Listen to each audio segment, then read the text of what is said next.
নমস্কার, শুভ দিনের শুভেচ্ছা সকলকে। আজকে সবার সঙ্গে চট জলদি এবং সুস্বাদু একটা ধনেপাতার চাটনির রেসিপি শেয়ার করছি, যেটা আমি প্রায়ই করে থাকি। মাত্র 5টা ইনগ্রিডিয়েন্টস: ধনেপাতা, টক দই, নুন, চিনি, লেবু, লঙ্কা। পরিমাণ মতো সবগুলোকে নিয়ে নিতে হবে। এখানে আমি এক বাটি বড় বাটি 1 বাটির চাটনি বানিয়েছি। ছোটো বাটি 2 বাটি হবে। তো আপনারা যেরকম বানাবেন, বলা বাহুল্য নুন চিনি এগুলো সব স্বাদ মতো, যে মিষ্টি একটু বেশি খায় সে একটু মিষ্টি বেশি নেবে। দিলে জাস্ট এই 5টা জিনিসকে একসঙ্গে মিক্সিতে নিয়ে ঘুরিয়ে দিলেই রেডি। এটা লুচি, পরোটা, কচুরি, ধোকলা সব কিছুর সঙ্গেই এই চাটনিটা খাওয়া যায় ডিনারে।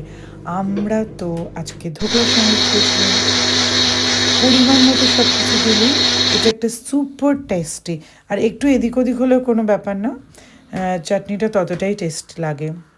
আজকে আমরা ধোকলার সঙ্গে খেয়েছিলাম। ভালো থাকবেন।